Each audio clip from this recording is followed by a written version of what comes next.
Vamos a ver, ¿por qué? ¿Quieres casar contigo, oíste? Vamos a ver. Vai me charutinho. Vai mudar a suquezona.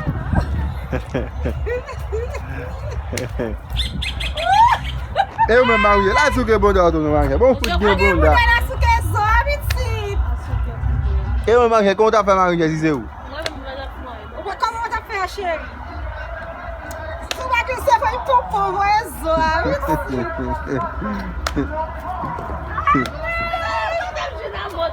Você viu ele? Eu fui mentira. É 4 pisos de filme. Mam gen nou 4 garçons, 4 bouzins. 4 bousins? 4 bouzins, chéri. Ah. Ti ve ti la se pa pale.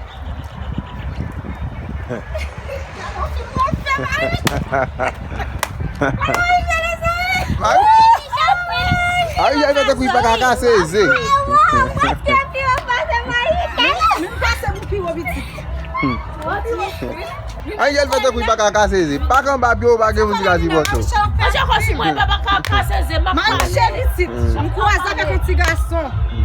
Ti garçon di chéri mwen yon. Di chéri wè men.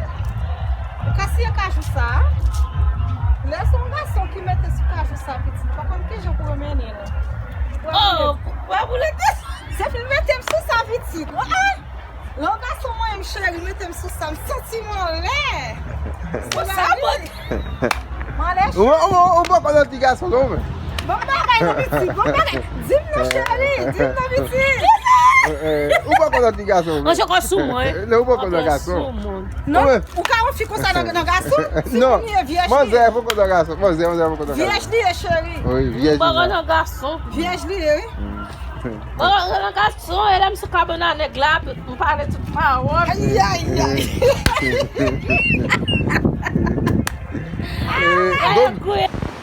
On va pas notre garçon. Ele me sucaba na neglab, para de tudo pau. Qui parle ou parle?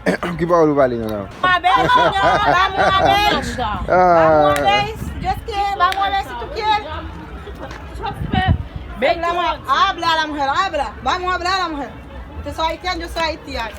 Vamos a ver, ¿por qué? ¿Quieres casar contigo, oíste? Vamos a ver. Yes, please. Yo quiero casar contigo. Yo quiero casar, oíste? Ai, não, não, puta, ai, não, ai, não pode. Mas Michel, viens, Eu viens, mesmo.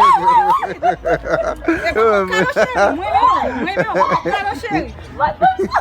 Vamos a buscar chéri. Gade, Solta-me. gade. Vini para chéri, vini para chéri, vini para chéri. Parce que quand on chéri. Moi même l'autre m'a blague anti madame comme ça. Madame, tu y es. Madame ça moi je Ok, bon. blague.